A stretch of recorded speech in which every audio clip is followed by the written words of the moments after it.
has destroyed me.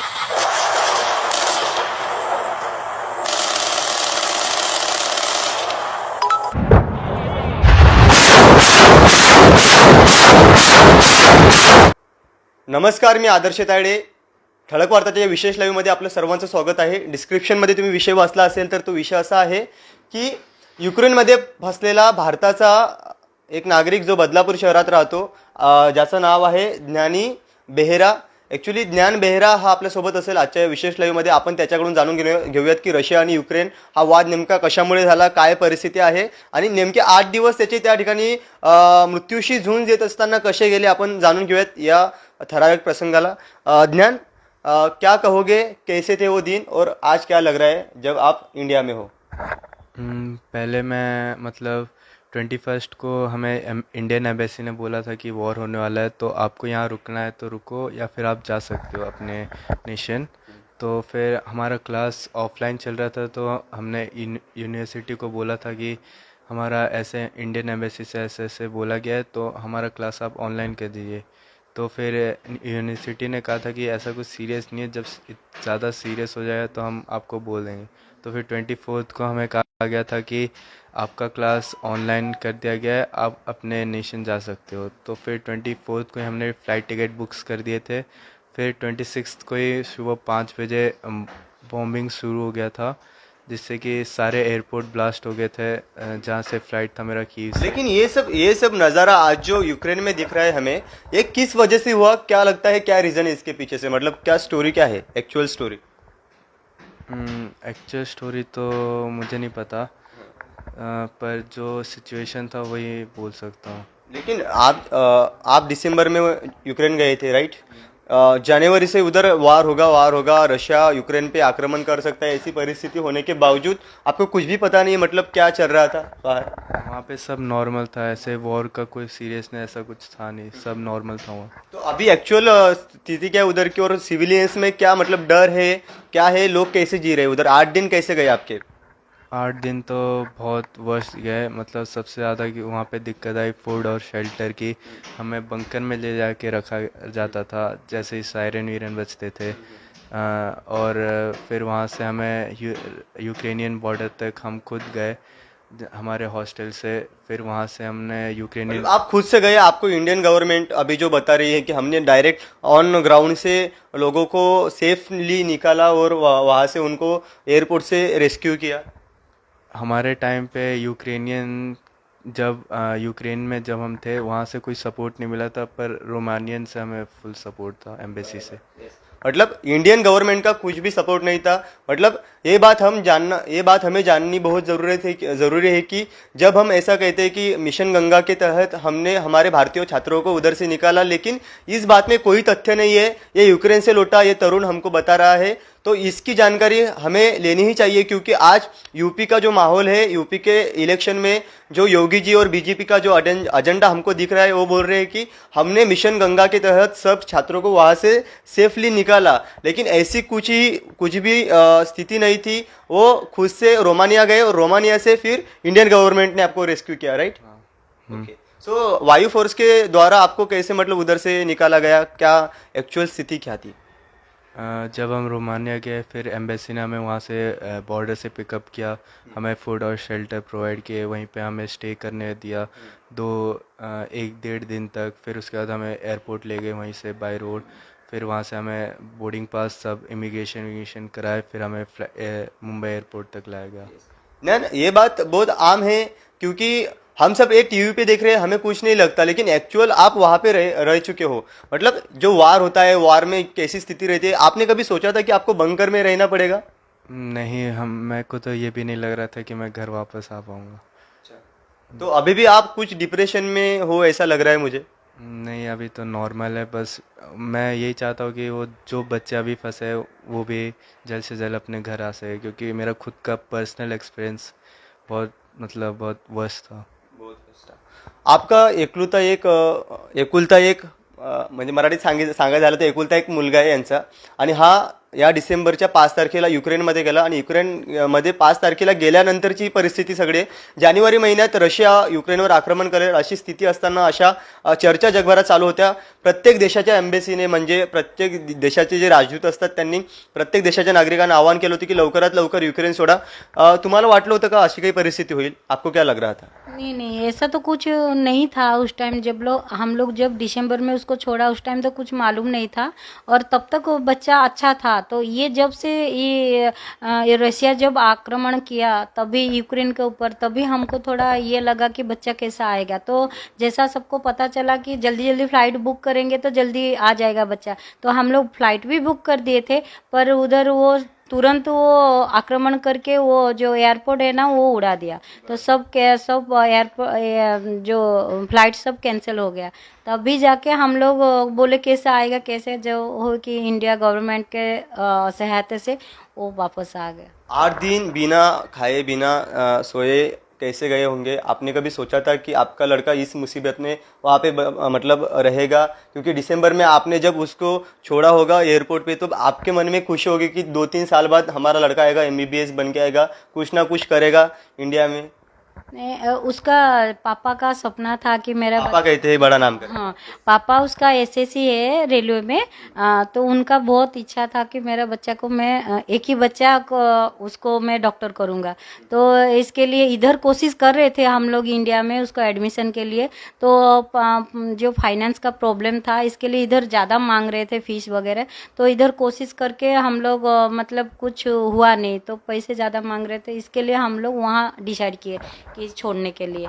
ज्ञान, मैं आपको एक बात पूछना चाहूँगा कि जब आपको रेस्क्यू किया जा रहा था तब एक बात सामने आई, हमने मीडिया के जरिए वो सब बात देखी कि जब छात्रा कुछ घोषणा दे रहे थे, नारे दे रहे थे और उसमें जब मोदी का नाम आया, शाह का नाम आया तब बच्चों ने हाथ नीचे कर लिए. मतलब मिशन गंगा सक्सेसफुल है या अनसक्सेसफुल है, क्या कहोगे आप इसके बारे में?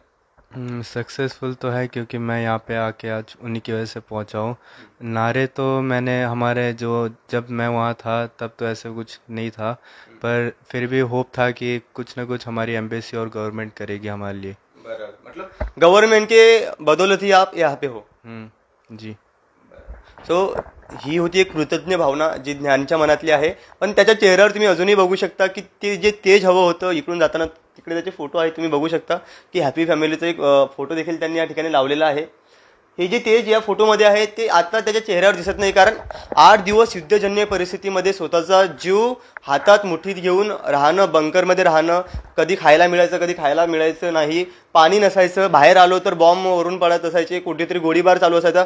एक लड़के को गोली लगी जो कर्नाटक का था, हमारे इंडिया का वो छात्र था.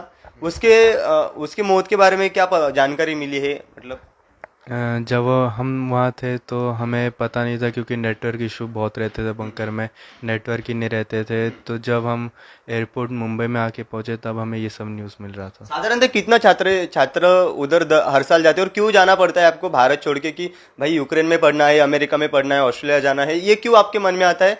क्या ऐसा नहीं है जो इंडिया में नहीं है और जो यूएस में है, चाइना में है, ताइवान में है या यूक्रेन में है? हर साल तो करीबन 5 to 8,000 स्टूडेंट्स जाते हैं फॉरेन स्टडीज़ के लिए, क्योंकि यहाँ पे फीस उनके लिए कंफर्टेबल नहीं रहते, हाइक रहते. अगर आपको फीस अगर कंफर्टेबल रहेगी तो आप यहीं पे पढ़ना चाहोगे? हाँ बिल्कुल. फीस अगर सबको कंफर्टेबल यहीं मिल जाए तो फिर कोई फॉरेन ही नहीं जाएगा. अच्छा, तो अभी आगे का क्या सोचा है? मतलब अभी फिलहाल तो ऐसा नहीं लगता कि हालत जल्द से जल्द बेहतर हो जाएंगे, तो अभी आपकी अगले पढ़ाई का क्या? अभी तो एमसीआई से यही रिक्वेस्ट है कि वो जल्द से जल्द कुछ ना कुछ हमें यहाँ यहीं या फिर कहीं और ऐसे प्रोवाइड कर दे कि ताकि मैं अपना फ्यूचर का एजुकेशन कंप्लीट कर सकूँ. और वहाँ का तो अभी लग नहीं रहा पॉसिबिलिटी कि वापस जा कितने सकें. साल में एमबीबीएस हो जाता है उधर? वहाँ 6 years. 6 ईयर में. और इंडिया में 5.5. तो आधा साल पहले इंडिया में एमबीबीएस हो जाता है, फिर भी यूक्रेन? हाँ क्योंकि वहाँ पे सब पॉसिबिलिटी है और वहाँ का डिग्री भी अप्रूवल है, लैंग्वेज में भी इतना कोई दिक्कत नहीं है, इंग्लिश में नॉर्मली पढ़ाते हैं वहाँ पे, तो इसलिए थोड़ा प्रोवाइडेबल है, कंफर्टेबल, इसलिए वहीं फॉरेन में. तो अभी इस साल तो कुछ होने वाला नहीं है पढ़ाई का, अभी लगता नहीं कि इतने जल्द से जल्द हालत बेहतर हो जाएंगे या हालत हाथ में आ जाएंगे। तो क्या आपका जो सपना था कि मेरा लड़का जल्द से जल्द डॉक्टर बने, एमबीबीएस बने, इंडिया में आके सेवा करे? वही तो, अभी तो कुछ बोल नहीं सकते क्या होगा आगे क्या नहीं। और इंडिया में हम लोग तो कोशिश कर रहे थे पहले, पर अभी अगर इंडिया सरकार कुछ ये बच्चों के लिए कुछ अगर हेल्प कर सकते तो ये लोग इधर पढ़ सकते हैं, अपना फ्यूचर बना सकते हैं। अभी तो रेस्क्यू किया, इधर लाया, सेफ लियो, अभी घर पे है, आपके साथ है, आपके आँख में मुझे पानी दिख रहा है। ये सब बात होने के बावजूद अभी आगे क्या, उसके शिक्षण का क्या मतलब, पढ़ाई का क्या आगे?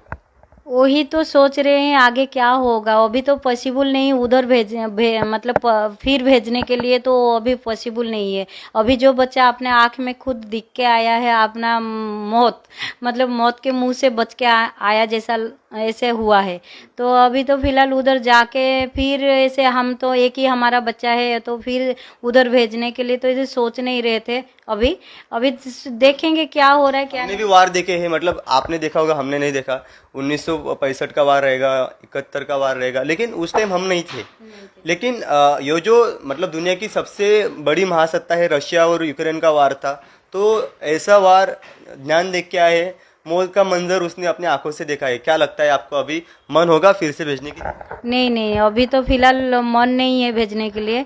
इसके लिए रिक्वेस्ट कर रहे हैं हम लोग इंडिया गवर्नमेंट को, अगर ये बच्चे लोग के लिए स्टडी के लिए कुछ सहायता उनसे मिलेगा तो हम लोग तो इधर ही पढ़ाएंगे, इंडिया में उसको स्टडी देंगे। मतलब हमारा सपना भी है, एक ही बच्चा है, उसको डॉक्टर बनाएंगे। तो देखेंगे आगे जाके क्या हो सकता है, अभी तो फिलहाल कुछ बोल नाही सकते। कुछ मतलब आपण जेव्हा बाहेर जातो त्यावेळेस मैत्री वगैरे होते आपल्या लोकांशी, बरोबर है ना, आपले मित्र मैत्रिणी होतात।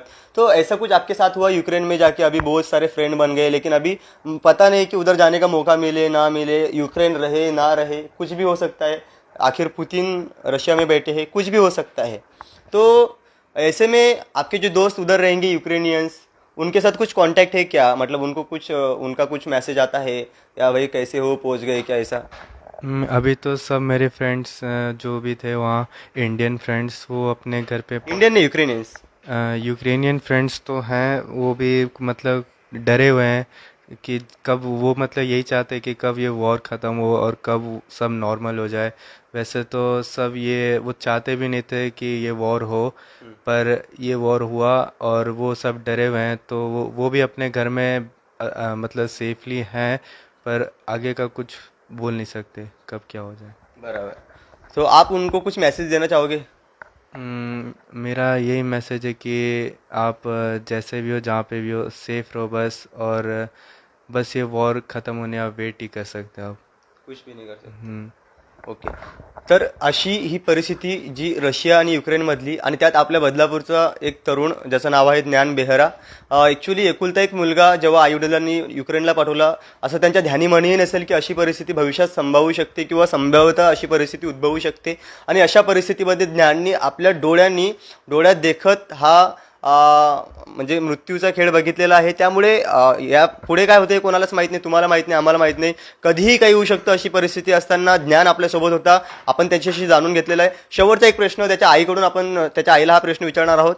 अभी ज्ञान कुछ ऐसे बदल दिखे उसमें यूक्रेन जाने के बाद, मतलब जो इंडिया में था तो अलग था, अभी कुछ उधर से आने के बाद? अभी तो फिलहाल परसों आया है अभी तो फिलहाल वो सो के रह रहा है, मतलब 3-4 दिन उसको मतलब लाइन में खड़ा रहना पड़ा, ठंडी में रहना पड़ा, तो वो फ्लाइट में भी आया तो सोया नहीं है। वो भी जब से आया है ज़्यादातर सोया है, तो अभी तक और हंसता भी ज़्यादा नहीं, ऐसे मतलब दुखी दुखी रहता है। दुखी दुखी क्यों भाई ज्ञान? नहीं ऐसे ही बस वो ट्रेजिडी जो हुआ है बस वही।